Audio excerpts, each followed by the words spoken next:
ส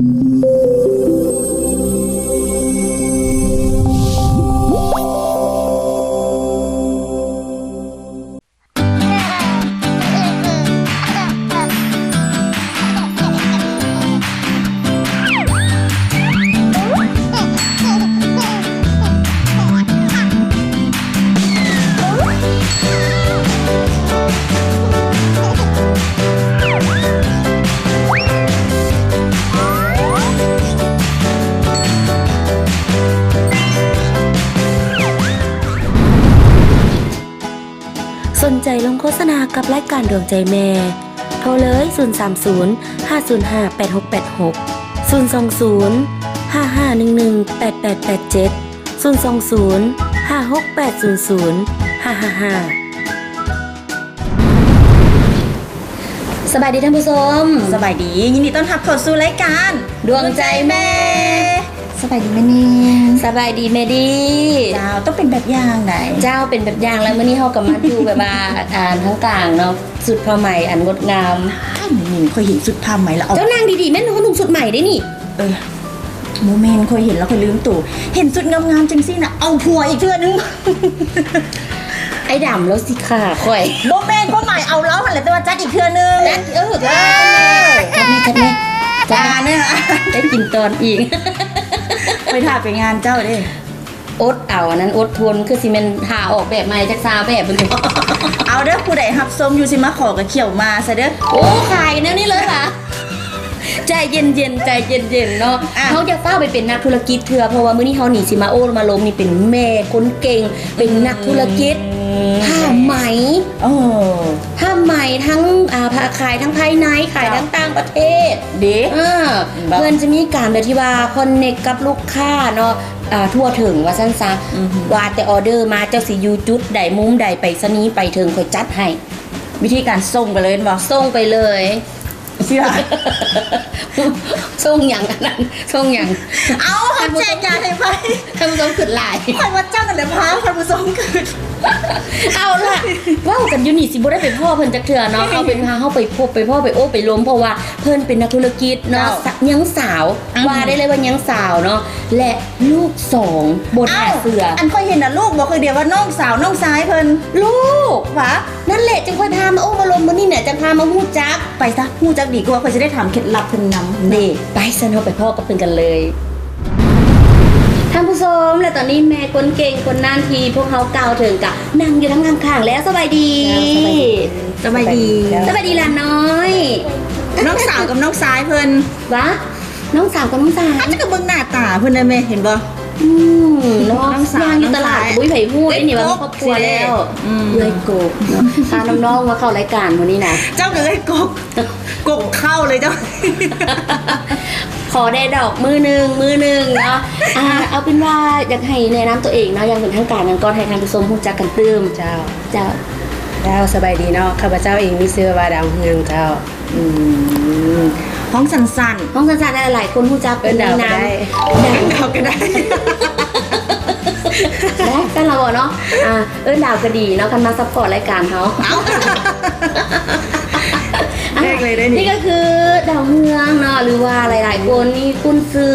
คุณหน้าคุณตาใน Facebook ของเพื่อนก็คือดาวเฮืองเพียงป้าผ้าไหมลาวนั่นเองซึ่งว่าตอนนี้เขากลับมานั่งทายอยู่ที่ห้างของเพื่อนกันแล้วเนาะ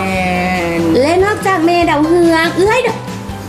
าวเฮืองเนาะน้องๆซื้อจังไหนแดซื้ออย่างแด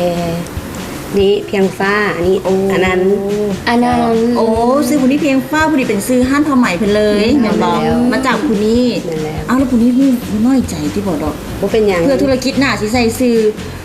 เดี๋ยวเอาธุรกิจใหม่เพียงฟ้าอันนั้นแปลว่าบ่มีวันสิ้นสุดแปลว่าห้านี้บ่มีวันสิ้นสุดโอ้จู้กันเขาเปลี่ยนชื่อรายการบ่ไอ้นี่เลยอันนั้นแล้วแปลว่าชื่อเพิ่นมีความหมายมีความหมายให้เพิ่นเจ้าโอ้มีความหมายหลายๆเนาะอันนั้นจักปีแล้วลูกปีปลายอันเพียงฟ้าเด้9 ปีปลาย9 ปีปลายเพิ่นก็ห่างกันอยู่3 ปีแน่นแล้ว9 ปีปลายโอ้แล้วอันน่ะเพียงฟ้ามีสลินบ่ว่ามณีลา โมนิลาซื้อลินได้ห่างทาง ดิน โซ ยาวกว่าแน่นะ โมนิลา เจ้า ธรรมดาเนาะเพิ่นก็ต้องให้ใส่ซื้อเข้ากับหน้าตาจักก็เบิ่งหน้าตาเพิ่นเลย เนาะจักว่าเป็นลูกซอดเป็นจังใดแม่นบอก ซีด ซีด พอเพิ่นซอดเฮาก็ซอด โอ้ทางใดนี่ แม่นี่ลาวจีนพ่อนี่แม่นลาวอิหร่านเพิ่นก็เลยจะมาเป็นซีด3ซีดลาวอิหร่านจีน ลาวอิหร่านจีน แต่ว่าอันนี้นี่บ่มีอิหร่านเลย บ่มีเลยออกไปจีนยังไงทางนี้แนมเบิ่ง แม่น เนาะแม่นบอกอันนั้นแนมเบิ่งกล้องให้ผู้ชมมันเห็นหน้าอากาศ ยิ้มรอๆลูกยิ้มแบบเจ้าสู้สุด แม่คนเก่งของเฮาขอถามแน่เรื่องส่วนตัวนิดนึงอายุ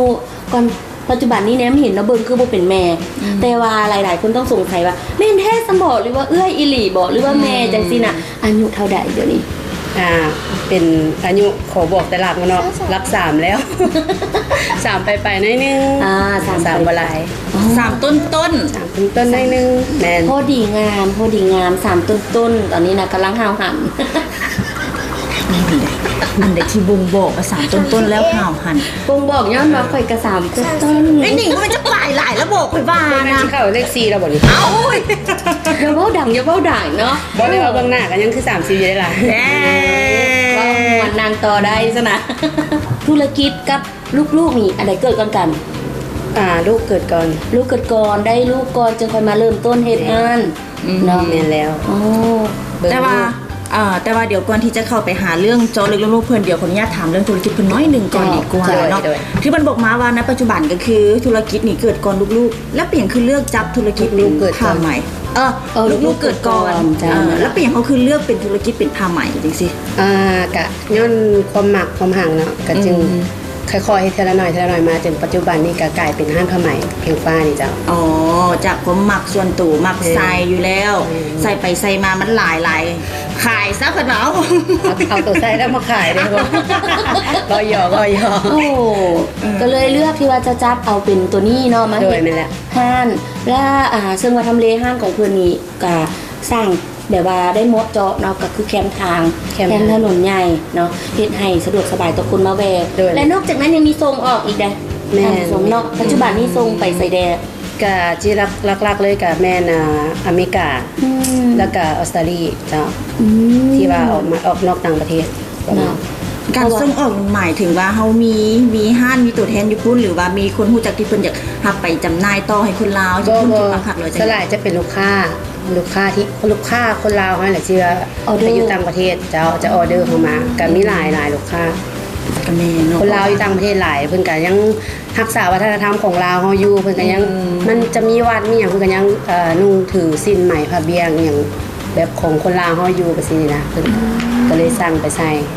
แบบว่าเพิ่นจะอัปเดตตลอดจังซี่ลังเทื่อทางเพิ่นเห็นเนาะเห็นเพิ่นโพสต์ปัจจุบันนี้โลกโซเชียลมันเฮ็ดให้กว้างไกลเนาะเห็นปุ๊บโอ้ยอยากได้ละมากละแม่ละสร้างเลยเนาะ โดยนั่นแหละ แล้วบัดนี้เพิ่มกันเหมาะสมอีกกับแม่ค้าที่ว่าเป็นคนหัวไวสะดวกสบายสร้างปุ๊บจัดส่งเลยเคียงคู่กันไปกับการค้าขายแบบนี้นะเลี้ยงลูกด้วยตนเองบอก แม่นแล้วเลี้ยงลูกด้วยตนเอง ทุกอย่างเลยไม่รวมถึงเฮ็ดอาหาร ทุกอย่างก็จะมีพ่อเพิ่นนำกะมีน้องสาวนำเบิ่งซอยนำเบิ่งมาอยู่นำกะเบิ่งนํกัน แต่หลักๆแล้วก็เบิ่งเองบ่ได้มีพี่เลี้ยงบ่มีหยังบ่เคยจ้างคนเลย เบิ่งเองมาแต่เกิด ย่านบ่หรือว่าจังได๋สาเหตุที่เฮาสิบ่เอาเลี้ยงมาจังซี่ ย่านก็เจ้าเลี้ยงลูกเฮาบ่ได้ดีบ่มีผู้ใดเลี้ยงลูกเฮาได้ดีเท่าตัวเฮาเองเฮาก็เลยเลี้ยงลูกเฮาเองส่งผัวเมียเลี้ยงนํกัน มั่นใจก่อน 100% สิบ่มีหยังเบิดสิบ่มีอีหยังผิดพลาดทุกอย่างที่บ่มีผิดพลาดจึงบ่จ้าง ลูกคนทำอีทเป็นจังใดเลี้ยงง่ายยากแนวใดเราสู่กันฟังเนี่ย ลูกคนพี่นี่บ่ จะ เกิดใหม่ๆมาเลี้ยงยากหลายยากเกิดมามีแต่ให้กับให้บ่กินมีแต่ให้ศาสนาพุทธเฮาคนลาวเนาะจะเชื่อถือเนาะแบบว่าคันให้กันห้องอย่างไรก็เอาไปวาดไปผูกแขนอย่างนะแต่ว่าวาดแต่เก่าบ่อยู่อันนี้นะให้ ขี้ให้สมอง ขี้ เพิ่น ให้ ชื่อบ่ว่าเพิ่นเป็นคนขี้ให้ จนฮอด3-4 ปีก็ยังขี้ให้อยู่เอาไปโรงเรียนก็ต้องได้ไปเฝ้า ฮะ กินนมแม่ฮอด2 ปีครึ่งผู้นี้ ฮอด2 ปีครึ่ง อ้าวจะเที่ยวเอานมไปให้กินฮะ บ่ได้เข้าโรงเรียนเฮาเอาออกนมแล้วจึงเอาไปเข้าโรงเรียนก็ประมาณ3 ปี อนุบาลมันอย่างนี้บ่ได้ไปบ่ปัจจุบันนี้เพราะว่าหลายคนนี่เริ่มเข้า2 ปีก็จะเกี่ยมเอาไปฝากอนุบาลมันอย่างแล้วแต่ว่าพวกนี้ยังกินนมอยู่ เฮาสิล้มกันน้ำพอเพิ่นเนาะว่าให้ลูกเฮา3 ปีแล้วจึงสิเข้าโรงเรียนเพราะว่าเกิดหยังขึ้นเฮาก็คิดไปไกลนะเกิดหยังขึ้นแล้วแบบว่าเพิ่นสิบอกเฮาหยังได้แดว่ามันแล้วซะบางเทื่อยุ่งเฮียนมีหยังเกิดขึ้นอย่างนั้นนะแล้วเพิ่นก็สิสามารถบอกเฮาได้เฮาบ่กล้าปาลูกเฮาไปโลเลว่าซี่นะ3 ปีจึงเอาเข้าโรงเรียน แต่ว่าที่เพิ่นเป็นคนที่ให้จังซี่เขาก็เลยบ่ฮู้สาเหตุเลยว่ามาจากย้อนหยัง บ่จนใหญ่มาละเซาอีก ใช่มาซะเอง เข้าห้องน้ำจนว่าอนุญาตจนได้เอาเข้าน้ เข้าน้ำ ำแบบว่าปะบ่ได้เลยผู้ใดก็เอาบ่ได้มีแต่แม่ลูกเดียว ในลูกเดียวเพิ่นก็จื้อว่าเพิ่นเป็นคนขี้ให้ แต่ว่าใหญ่มาเดี๋ยวนี้นี่ ก็ยังติดแม่อยู่เก่าแต่ว่าบ่ขี้หายเป็นคนรู้ความ คือแน่นอนเมื่อก่อนเนาะตั้งแต่ใดมาดังที่ว่าเราเงได้ว่าเพิ่นเลยว่า เลย อันลูกหลานให้นี่เพิ่นก็จะไปมัดแขนจะเอาไปหาครูบาบางคนนะว่าบ่ไปมอบเป็นลูกครูบาก็มีเนาะ ทุกสิ่งทุกอย่างสิบ่เฮ็ดหยังเลยสิเอาเวลาให้แต่ลูกผู้เดียวเพราะว่าเราเป็นคนเกิดมาแต่ว่าเราสิบ่คือหมู่อะนะผู้นี้นะเราสิมักให้เราสิอันนั้นอันนี้ตลอดเวลาเลยแบบสมมุติเมียก็บ่ได้เฮ็ดหยังก็มีแต่เบิ่งลูกเป็นหลักสิบ่ปะบ่ทิ่มต่างกับผู้นี้เลยเกิดมามื้อหนึงมี4ชั่วโมงนอนอยู่22ชั่วโมง ฮะ 2ชั่วโมงลุกขึ้นมาปุ๊บกินนมห้องยามกินนมกับบลุกอีกต้องได้ปลุกขึ้นมากินนอนลูกเดียวอันนี้เลี้ยงง่ายโพดบ่ได้ยินว่าเสียงให้เอาไปซักยาวัคซีนแต่ละครบหมอนัดไปเนาะ อ้อ ซักยาให้นะบ่มีหยังเลยบัดเอ้ยเพิ่นว่าซั่นห้องหมอจนเพิง แตกต่างกันแต่ว่ายังไงก็โอเคแหละ เด็กอันนี้ก็เลี้ยงง่ายขึ้น โดย มาสองคนแล้ว ง่ายหลาย แต่ว่าก่อนวิธีเลี้ยงผู้นี้ที่เอิ้นว่าเห็นผู้นี้ว่าเป็นคนขี้ให้หรือเป็นจังซี่นี่มีแนวคิดบ่ว่าเอาผู้ที่2กับผู้ที่1นี่ก็เมื่อยแฮงแล้วเคยคิดแนวนี้บ่หรือว่าต้องวางแผนไว้เลยว างแผนไว้ว่าลูกคนนี้ได้ปีหนึงแล้วเฮาล้มกันแล้วเฮาสิเอาบัดได้ปีหนึงเอาแล้วก็บ่ยังบ่ได้ยังบ่สำเร็จแต่ก็เพิ่นได้2 ปีปลายหน่อยนึงก็จึงมีผู้นี้ออกมาก็พอดีห่างกัน3 ปีทีนี้ก็ยังอยากได้อีกอยู่นี่น่ะสิบ่หยุดดอก อยากได้อีก อยากได้อีก เป้าหมายจากคุณ ยังอยากได้แต่ว่าคือสิบ่ได้แล้วเพราะว่าตั้งใจสิเอาแต่2 คนอยากได้2 คน แล้วพ่อเพิ่นว่าจังได๋ แล้วแต่แม่ เพราะว่าเลี้ยงลูกทุกมื้อนี่น่ะเอาคุณภาพหลายกว่าเอาปริมาณ แม่น ก็แม่นเนาะแต่ว่าหลังจากที่มีเพิ่นผู้นี้มาแล้วนี่เคยคิดบ่ว่าผู้นี้สิเป็นคือผู้ทวิตบ่เนาะสิให้ฮอดมื้อใดเนาะนี่มีความคิดอันนี้บ่ระแวงบ่ว่าเราสิให้หรือบ่เราสิหยังบ่ บ่ สิ คือมีแต่ตั้งท่าหาว่าลูกออกมาเป็นจังไดก็สิเลี้ยงตามลูกไปเป็นซั่น แต่ว่าเรื่องให้เนาะให้เก่งให้หลาย แล้วสุขภาพเด็กแข็งแรง แข็ง ดี แร บ่ล่ะ งผู้นี้แข็งแรงผู้นี้นี่บ่ปานใด อ๋อ ผู้นี้สิเป็นอะไรแนวเพราะว่าหมอเพิ่นบอกว่าเกิดก่อนกำหนด แต่มัน ผู้นี้บ่ บ่ครบเดือนบ่ครบ 9 เดือนสิขาดอยู่ประมาณ 2-3 อาทิตย์นี่แหละเพราะว่าตอนมีเพิ่นน่ะนะเฮาแทกเบิ่งเครื่องแทกที่ว่าแทกมีลูกอย่างนะก็บ่มีเอ็กโกก็บ่มีหยังก็บ่มีอยู่นำลาวนี่นะอยู่หมออยู่ลาวนี่ไปเบิดแล้วจนได้ไปประเทศเพื่อนบ้านก็ไปเช็คเบิ่งเพิ่นก็จึงฮู้ว่ามีเพิ่นแต่ก็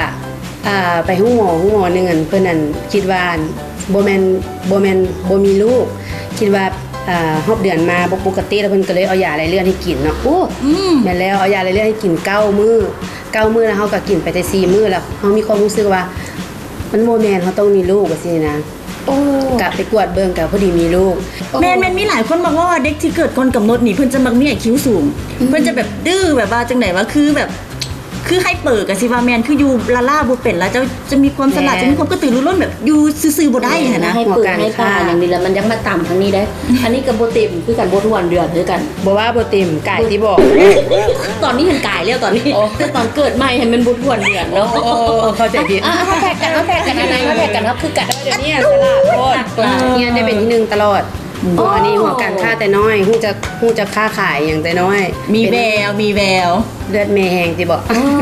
เนาะ แล้วหลังจากที่เขาแบบเกิดลูกหรือว่าน้องเพิ่นได้จักปีแล้วเขาจึงมาเฮ็ดธุรกิจตัวนี้ ผู้นี้ได้ประมาณ2-3 ปีนี่แหละ ผู้เอื้อยนี่บ่ บ่ว่าผู้น้อง ผู้น้องได้2-3 ผู้นี้ยังไม่ให้หยังเพราะว่าอันน่ะ ลืมไปผู้นี้เพิ่นให้เลี้ยงตัวนี้ฮอด4 แม่ ปี แล้วเลี้ยงกันนั้นอย่าง ผู้ เดียว ที่เกิดมาแล้วจึงมาเฮ็ดห้านทำอิฐแม่แหละประมาณ2-3 ปีนี่แหละเขาเฮ็ดห้านนี้มาก็ได้หลายปีละ แสดงว่ามาเฮ็ดธุรกิจปุ๊บทั้งต้องรับผิดชอบเรื่องของธุรกิจแน่แล้วก็ต้องรับผิดชอบลูกสองเลยบัดนี้จัดสรรเวลาแนวใดบัดนี้ กะบ่ยากจะจัดสรรเวลาก็คือแบบ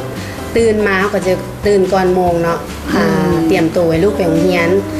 หลังจากส่งลูกเรียนแล้วมาแล้วเฮาก็มาเปิดห้านดีอย่างหนึงใครอย่างหนึงเพราะว่า2ไอ้น้องนี่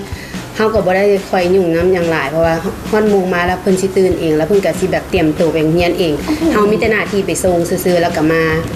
ฮอดเฮือนแล้วเพิ่นก็เฮ็ดโฮมเวิร์กอาบน้ำกินข้าวเบิ่งอันนั้นอันนี้น้อยหนึงเรียนน้อยหนึงแล้วก็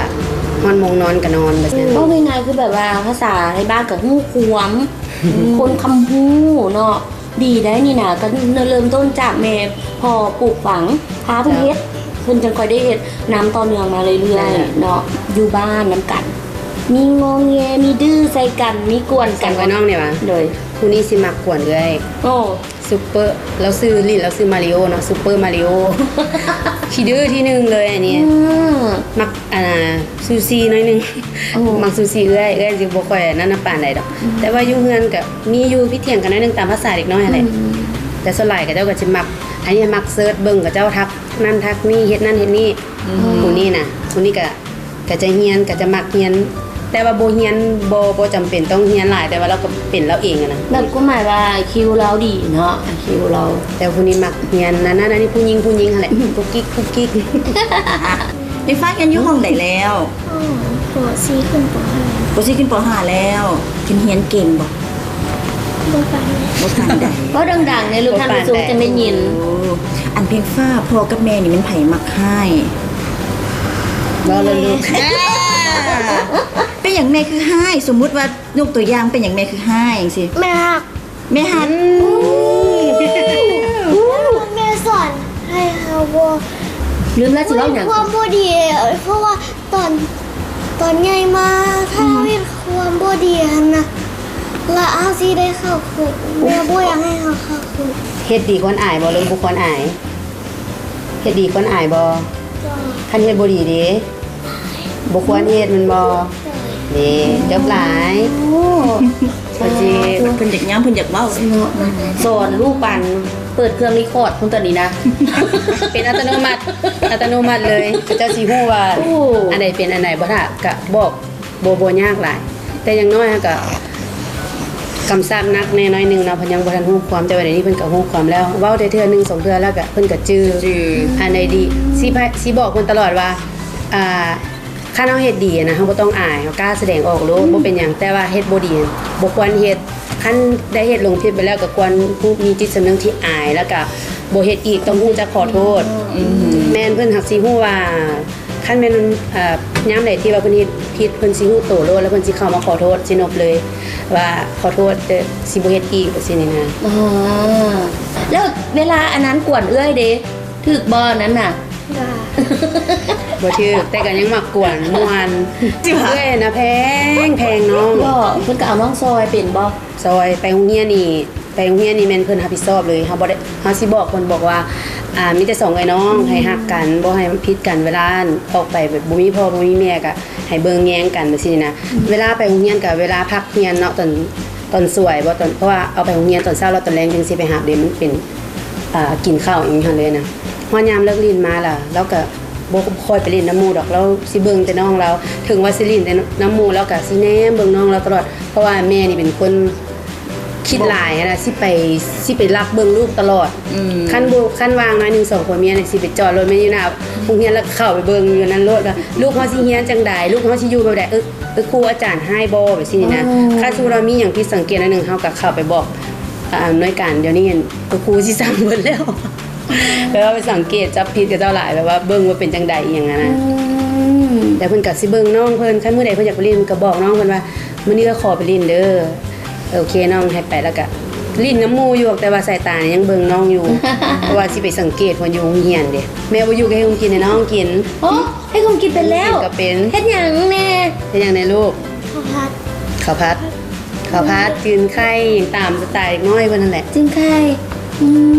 เพิ่นเว้านะค่อยๆท่านผู้ชมแต่ว่าคนเว้าหยิ่งๆติ่มๆค่อยๆจังซี่นะแต่กล้าแสดงออก คนกำลังคิดดิ แต่กล้าแสดงออกเพิ่นไปผ่านเวทีประกวดมาแล้ว แล้วก็เป็นนางเอก MV อีก หว่าบ่ธรรมดาสร้างผลงานแต่น้อยดีนะ MV อย่างตัวนี้ โอ้ย MV เพื่อน่ะน้องๆก่อนวัยเรียนเพิ่นได้เป็นนางเอกคุณใด นางเอก MV นักร้องคอรัสอีหยังทุกอย่าง เรียกนั่นกันไปเลยหนิงเลยเนาะเอามาให้เนาะ คือว่าน้องมีความสามารถนี่นะนางเฮ็ดบ่ปากจังซี่แต่บอกว่าแอคชั่นไปเราได้นี่น่ะ บอกให้ไปน้ำตาไหลพ่อๆเลย เพียงฟ้ามักแสดงบ่ลูกมักอยากมักออกโทรภาพบ่ปานใดเป็นหยังอายหรือว่าจังใด ปันใด บ่มักมักหยังสั่นอยากเฮ็ดหยังไงมานี่ เป็นนักร้อง เพิ่นมักอันหมอไปสิ อยากเป็นท่านหมอ แล้วก็ใหม่ๆหมาดๆไปผ่านการประกวดเวทีชื่อการประกวดนั้นว่า ลาซูเปอร์โมเดล ลาวซูเปอร์โมเดล รุ่นเด็กน้อยยิง น่ะ ยังวันได้ชนะเธอหากับเขาห้องหาคน ในมือที่สัมภาษณ์นี่เป็นหาก็เข้าห้องหาคุณแต่ว่ากะสีเสียซอยกันเนาะ ใช่ เพราะว่าคุณมีความกล้าแสดงออกก็ถือว่านั่นก็คือเป็นไซสนะอันหนึ่งแล้ว ถึงว่าสิได้ที่เท่าใดก็ตาม แต่ถ้าหากว่าเมื่อลูกมีความกล้าที่จะแสดงออกนั่นก็คือพ่อแม่ได้หับไซสนะมาแล้ว นั่นแล้ว ตัวนี้มันแม่ซับถุงพาไปบหริวา แม่ เพิ่นมีความร้องเบิ่งบอกอยากเฮ็ดเอง แม่แบบว่าผู้นี้เพิ่นสิเป็นคนแบบว่าขี้อายอหย่างนั้นนึงก็อายแบบออกไปนอกแล้วมักอายนะ แม่เป็นคนเว้าเก่งคนเนี่ยนะ กล้า เฟรนลี่เนาะ แม่ คือแบบเว้านำหยังบ่สุคนแต่ว่าเพิ่นนั่นเป็นบ่ปากบ่หยังก็เลยบอกว่าลูกต้องคันลูกมักบ่หยังเพิ่นก็ว่าบ่วางได้แต่ว่าจังไดก็สร้างต้องไปบัดมือทำอิฐไปนะตาแดงมาลูกบ่อยากเฮ็ดว่าซั่นบ่ทันแล้วลูกว่าสิแหละเพิ่นก็ไปเพิ่นก็มีหมู่มีหยังรวมก็บัดแรงๆมาเพิ่นก็มาบ้านเพิ่นก็ว่าทำอีลูกก็บ่มักได้มาแต่เดี๋ยวนี้ก็คลายได้แล้วก็ม่วนอยู่แล้วเพิ่นก็เริ่มมักเริ่มหยังแล้ว ได้หมู่ใหม่บ่อยู่หั่น ได้บ่ลูก ชื่อหยังแน่ มาจื้อหวะ ปูเป้ น้องเพิ่นบ่ชื่อว่า ปูเป้ เราจะฮู้น้ำร้องเหรอว่าเรามีมูลน่ะฮะ ติ อั ด นนั้น ก้นตลอด โอ้ย กำลังใจ มือปืนติ ผู้นี้เป็นบริการด ไปน้ำตลอดตื่นเช้ามาฮอดคำฮอดเด้อก็ไป แล้วเป็นยังไงได้ไปประกวดได้เฮ็ดหยังน้ำหมูแน่ นี่หยังเพิ่นสอนเดินแบบบ่สอนเดินแบบสอนอันน่ะโพสต์ถ่ายรูปแม่นบ่ เป็นกิจกรรมน้ำมู กิจกรรม นิดนึง ลองยืนเบิ่งเวลาเช้าสิถ่ายรูปบ่ต้องโพสต์แนวใด ดินแล้วได้ลูกดินแล้วได้ ตัวอย่างให้เบิ่งดู เป็นหยัง ยืนซื่อๆบ่ต้อง จังหวะ ถ่าย ลูก แต่ยืนถ่ายรูปซื่ ซื้ อ อ ๆเด้ ต้องได้เห็นคนเห็นหลายคือเก่าบ่เป็นหยัง นั่นแล้ว ลูกกล้าแสดงออกมาบอกว่า สู้ เก็บไว้ แต่ว่ามีภาพอยู่ทางผู้ชมที่เห็นภาพตอนนี้ เห็นภาพประกอบเข้ามาในการกิจกรรมของเพื่อนเพื่อนไปเคลื่อนไหวเนาะแล้วเวลาเพื่อนเข้ากล้องมันบอกว่าต้องเฮ็ดหยังต้องหน้าบูดหรือต้องยิ้มยิ้มจังไหนยิ้มเบิ่ง1 2 3 มันสิยิ้มตลอด ว่าเนาะแต่เขาเป็นคนขี้อายแต่ว่าปฏิบัติ แม่น เนาะคุณน้องนี่แบบ เพ นี้ ราะว่าใครอย่างหนึงเพราะว่าอันนี้เป็นไปประกวดเป็นการเดินแบบเพิ่นเลยบอกมีแต่ให้แต่ยิ้มแต่หากว่าเป็นประกวดเป็นพิธีกรบ่เพิ่นต้องบอกให้เว้าเสียงดัง คือสิบ่ผ่าน แล้ววันนี้เลี้ยงลูกมาฮอดปัจจุบันนี้เนาะ9 ปีปลายผ่านไป มีอีหยังที่ว่าโอ้หนักใจเด้เกี่ยวกับสุขภาพลูกบ่หรือว่าเกี่ยวกับนิสัยใจคอกันประพฤติเพิ่นสิมีอีหยังที่ข้องคาใจบ่เขาจะมีท่านหมอประจำที่ว่ารายการของเฮานี่สิมาให้คำตอบกับแขกรับเชิญหรือว่าทางบ้านนะกะเรื่องสุขภาพเพิ่น2คนนี่ก็บ่มีน่าเป็นห่วงเนาะบ่มีหยังน่าเป็นห่วงแล้วก็เรื่องการทำเรียนการใช้ชีวิตประจำวันมันดีเบิดทุกอย่าง คือว่ามัน ถือว่าโอเคเบิดบ่มีหยัง ๆ เพราะว่าอยู่ในสายตาของเขาตลอด แม่ ทางสั้นที่นี่เขาก็สิโอนไปเป็นคำถามของทางบ้านเนาะเป็นประจำที่ว่าทางบ้านจะมีคำถามมาหากับหมอของเฮาเนาะแล้วใครที่ว่ามีอยากจะถามอย่างอีกตื่มก็สามารถที่ว่าส่งเข้ามาได้หรือโทรเข้ามากับเบอร์โทรที่ขึ้นทางหน้าจอในตอนนี้เด้อเนาะเจ้าเอาละมาฮอดตอนนี้เพียงฟ้าหักแม่บอหักซ้ำใดลายซ้ำใดสมมุติว่าเทียบใส่อันใดอันหนึ่งเพียงฟ้า หลายเท่า3โลกหลายเท่าจักรวาลหลายเท่าฟ้า หลายๆแต่ว่าหน่อยก่อนฮับพอเพิ่นว่าฮับพอหลายก่อนพุ่นล่ะเอา เอ้า อ่ะพ่อก็ห้างแม่ห้างได้ผู้ใดหลายก่อน ซ้ำกัน ซ้ำกัน เส้นกันอันนั้นเด๋ ห้างหลายซ้ำใดซ้ำกันน่ะ จักรวาล จักรวาลแบบไหนเนาะเคยเห็นบ่เนาะนี่นะ โอ้จักรวาลเคยเห็นบอจักรวาล เปล่า บอแต่หัวมันใหญ่ว่ะ เติม ดุ เด๋ย ฮักเอ้ยบ่ฮักเอ้ยบ่ฮักเอ้ยเพิงฟ้าบ่ เด๋ยเขาได้วางอนาคตไว้ให้พวกเพิ่นบอกว่าผู้นี้ต้องเป็นนี่ผู้นี้ต้องเป็นนั่น บ่ได้วางบ่ได้คาดหวังหยังแบบใหญ่มาเพิ่นมักอันใดนะคะเฮาก็สิแบบผลักดันให้เต็มที่เฮาสิเบิ่งว่าใหญ่มาแล้วเพิ่นมักแบบใดเฮาสิซัพพอร์ตเพิ่นให้มันเต็มที่เจ้า ก็ถือว่าเป็นการเลี้ยงลู อก นาคต แบบทันสมัยในปัจจุบันนี้โบได้ตั้งกฎเกณฑ์โบได้ขีดเส้นไว้ เชื่อ มั มัน น ธุรกิจได้อยู่ อันนี้เห็นมากอยากเป็นหมอนะกะน่าจะได้อยู่เพราะว่าจิตใจเราได้ เพิ่นทุน เพ เทียม ราะว่าอะไรเพื่อนเป็นเบิ่งเป็นคนใจเย็น แม่น นะเพื่อนจะแบบสงบสงเงียมเป็นคนใจเย็นเป็นหมอ สองคนนี้เป็นไผ่หักแม่หลายก้อนกันเป็นไผ่หักแม่หลายก้อนกันยกมือขึ้น เอ้าวิ่งไปหักจากคนวันนี้ลูกหัก ไผ่หักแม่เนยกมือขึ้นดีต้องใช้คำถามให้ถูกต้องกับน้อง ไม่ใส่ทักแม่นิงเนี่ยยกมือขึ้น มือขึ้นเสียงมือไปเลยได้ดิ แม่นิงก็ต้องน้อยใจมีไอบีอยู่เฮือนหักเพิ่น ๆเสียงเอฟเฟกต์ช่าง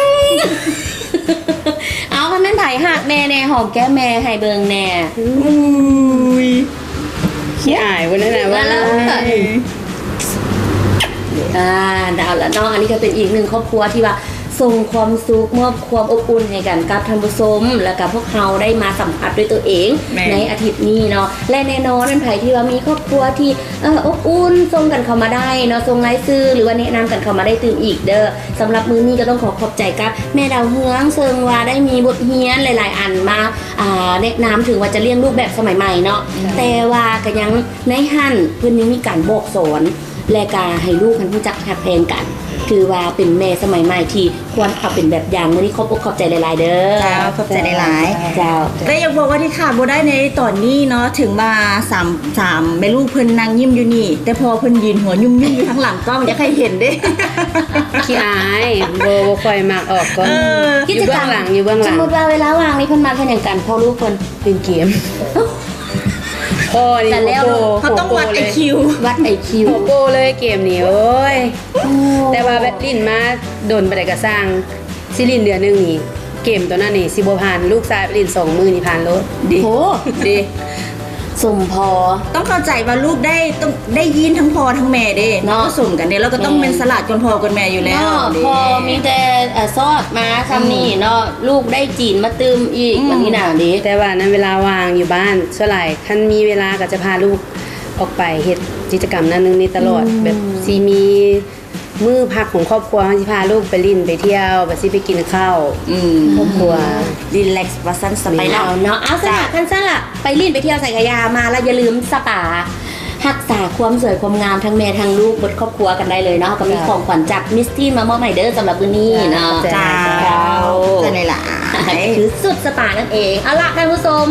ตอนนี้พักผ่อนกันก่อนนิดนึงเจ้านายระยะต่อไปเฮามาพบพ่อกันตื่มอีก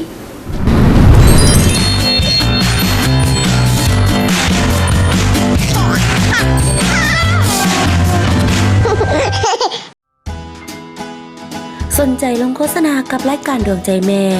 โทรเลย 030 505 8686 020 5511 8887 020 56800 555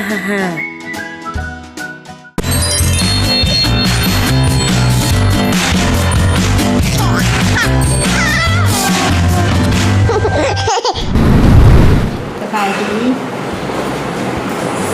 มาเข้ามาพบกันอีกทีหนึ่งเกี่ยวกับอันนั้นหัวข้อคำถามใหม่นี้เนาะมีอันนั้นทางบ้านถามหมอมาว่า ในคำที่แนะนำไปพบหมอหลายๆท่านเพิ่นจะแนะนำว่าให้กินอาหารครบ5 หมู่เด้อถ้าเพศไทยแล้วมันบ่ครบ5 หมู่เด้อลูกสิมีโปรตีนหรือว่าแคลอรี่เพียงพอบ่หมอแนะนำบ่มีปัญหาเนาะลูกสามารถกินได้4 อย่างหรือ3 อย่างมันก็มีแคลอรี่เพียงพอความหมายว่าอาหารครบ5 หมู่นั้น หมายความว่าในจำนวนอาหารที่ทั้ง5 หมู่นี้มันมีพลังงานหรือว่าที่เฮ็ดให้เด็กน้อยเจริญเติบโตและมีโปรตีนต่างๆที่ว่าเพียงพอให้สำหรับเด็กน้อย ยายตัวแล้วก็ใหญ่สั่นเนาะแต่นั่นการที่ว่าเขาถ้าเด็กน้อยแพ้ไข้มาแต่เกิดก็บ่ต้องให้กินไข่เลยเนาะเพราะฉะนั้นหันค่ะเด็กน้อยแพ้ไข้ฐานผู้ซึ่งฮู้ว่าเด็กแพ้ไข้ฉันเวลาไปพบหมอก็ต้องแนะนำนั้นได้เลยต้องแนะนำให้ท่านหมอบอกให้ท่านหมอเป็นฮู้ว่าท่านหมอลูกแพ้ไข้มาแต่เกิดเพราะว่าการแพ้ไข้ของเด็กน้อยนี่กับการซักวัคซีนมันมีผลเกี่ยวโยงกันเนาะแต่นั่นค่ะวัคซีนบางตัวนี่นะถ้าลูกแพ้ไข้นี่จะซักบ่ได้เด้เพราะฉะนั้นเวลาไปพบหมอหรือพาลูกไปซักวัคซีนมันต้องบอกให้หมอรู้ว่าลูกแพ้ไข้มาแต่เกิดเนาะเดี๋ยวซั่นเลยหมอฝากไปยังซั่นเนาะจะแต่ละ เจ้าได้โอ้ได้ลมก็เพื่อนกันเป็นยังไงอยากมีลูกสองคือเพื่อนแล้วมันบ่แล้วสิงามคือเพื่อนบ่ล่ะหั่นน่ะ อันค่อยนี่ก็สิงามคือเพิ่นแต่ว่า พอแล้วกัน ถ้าฟังข่อยก่อนแม่ แต่ว่าลูกข่อยน่ะสิขาวคือเพิ่นบ่ล่ะ โอ้ยก็สิเอาพ่อใหม่เท่านั้นแหละจังเคยสิข่าวคือเพิ่นน่ะนะ เด็กเขาแก็บเลยกำลังจะได้สุดดอกใหม่คือตัวเอา พอแล้วจังได๋ว่าเฮ็ดไปเฮ็ดรายการแนวใดมีแนวคิดเปลี่ยนแปลงบ่ได้เจ้านี่เนาะ ซื้อโลดคู่มื้อนี่น่ะบ่ได้เฮ็ดดอกไม้ก็ซื้อโลดเขาเจ้านุงออกงานกันโอ้ยอลังการ ว่าใส่แล้วสิรถเหรอ ใส่โลดแบบใดก็มีเดี๋ยวนี้น่ะสุดเจ้าสาวก็ไปเป็นสุดเจ้าภาพนุงเข้าดอกได้สบายเดี๋ยวนี้ เจ้าและเจ้าภาพน่ะข่อยยังบ่ทันฮอดเกณฑ์เถอะติ เจ้าก็เห็นใจค่อยแน่ค่อยก็ยังอยากได้ครูอีกอยู่ ให้ค่อยไปเป็นเจ้าภาพแล้วแบบนี้น่ะเจ้าเนาะแล้วก็ต้องขอขอบใจกับป้าหมอน้ำสำหรับ แม่น การตอบคำถามประจำอาทิตย์นี้ ถูกต้อง เอาละแม่นิ่งสำหรับอาทิตย์นี้บ่หมดเพียงแต่เท่านี้เด็กกับระยะนี้เจ้าฮู้บ่ระยะหยังจื้อได้หรือบ่ อุ้ยเป็นอย่างค่อยสิจื้อบ่ได้เลยงานนี่แหละค่อยคล้องถ่าอยู่เนาะ อืม ยิ้มน้อยยิ้มใหญ่ พร้อมละ แต่ต้องบอกท่านผู้ชมก่อนว่าส่งมากันอีกแด่เพราะว่ามี อ๋อ ท่านผู้ชมที่เพิ่นสนใจเพิ่นเริ่มส่งคลิปของลูกหลานของเพิ่นนั่นเข้ามากันแล้ว อืม และเฮายินดีต้อนรับบ่ว่าจะส่งมาจากแขวงใดใกล้ไกลเนาะ เจ้า ต่างประเทศก็ได้คนลาวที่เบิ่งอยู่ต่างประเทศในตอนนี้อยากจะส่งมาก็ส่งมาเป็นคลิปน่ารักๆของลูกหลานของทานเนาะกำลังเฮ็ดหยังอยู่กินข้าวขี้ดื้อเงานอนอีหยังได้เบิดเลยคือดังที่เฮาจะได้เห็นในต่อไปนี้จะเป็นคลิปอย่างในระยะนี้ยิ้มน้อยยิ้มใหญ่ ไปเลย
เป็นหยัง เจ้าเบิ่งคลิปเจ้ามีความรู้สึกอย่างเลยวะ ข่อยกำลังสิมีแต่ข่อยมาฟังเสียงจังว่ากำลังสิห้องว่าเอาหน้าบ่ซะบ่หรือว่าจังได๋แค้นบ่สิ มันเป็นแค้นอดหัวไว้หัวแห้งหลายย่านทานผสมตื่นคันข่อยได้หัวในกล้องกับบอยู่ได้นี่นะ เป็นหยัง เจ้าเปิดอัลลาดเด็กแต่ละบอกคอยได้กันยังว่าอ้าวมอรายการสุดท้ายของทางรายการกันแล้วอย่าลืมกันแล้วกันเด้อติสมส่งคำถามของใจลูกท่านเป็นไข่โบเซาหรือว่าว้าวโบฟังความหรืออีหยังก็ตามแต่ส่งเข้ามาทางรายการของเราได้ที่ Facebook ขึ้นทางหน้าจอในตอนนี้หรือว่าโทรมาเลยก็ได้เนาะมีคนรอทางรับสายอยู่เป็นประจำกับรายการของพวกเราติสมหรือว่าส่งคำถามแน่นอนอยู่แล้ว จ้า และพิเศษคือได้บอกไปเมื่อกี้แหละส่งคลิปเข้ามาหลาย แม่น แล้วเขาจะมีรางวัลให้ แม่นแล้วส่งกันเข้ามาได้เลยเนาะเอาละในตอนนี้ถือว่ามาถึงระยะท้ายๆของทางรายการของพวกเราแล้วขอบใจกับผู้ให้การที่มาทำในรายการขอขอบใจกับผลิตภัณฑ์มิสทีนเนาะ เจ้าแม่นแล้วมีสิ้นแล้วก้าวหน้าตอนนี้เพิ่นขยายสาขากันหลายๆแล้วก็มีเพิ่นยังยินดีต้อนรับกับหัวหน้าฝ่ายเนาะเพิ่นเอิ้นว่าฝ่ายขายอีกหลายตำแหน่งเลย ไปสมัครกันได้ผู้ใดสนใจว่าสั้น เจ้า ไป เอาละนอกจากนี้ก็ต้องขอบใจกับสถานที่ได้ทำเนาะห้านดาวเฮืองเพียงฟ้าผ้าไหมลาว เจ้าสาวเมือจากสองสูตรเป็นบอ ค่อยใจจริงค่อยก็อยากได้ไหมคำฟันเท่าไหร่ค่ะ สักฝ่ายเวลาเจ้าคืดก่อนเนาะเอาเป็นว่าตอนนี้ให้ทางผู้ชมก็ได้ขับพรเช่นเดียวกันวันเสาร์วันอาทิตย์แบบ ตัดสิน นี้ ใจซอยค่อย ตัดสินใจอย่างศิลาท่านผู้ชมกันแล้ว ได้ว่าดียืมเงินก็ดีได้ซื้อ พอเลยท่านผู้ชมเอาเป็นว่าเข้ามาพบกันใหม่อาทิตย์หน้าอาทิตย์นี้พอกันก่อนเนาะแมดี้สิยืมเงินกันแล้ว ลาไปก่อนพอกันใหม่อาทิตย์หน้าอาทิตย์นี้บายบาย สบายดีไปหนิงใบหนึ่งนะ ก็เรื่องยืมเงินบ่ได้ยินปานใด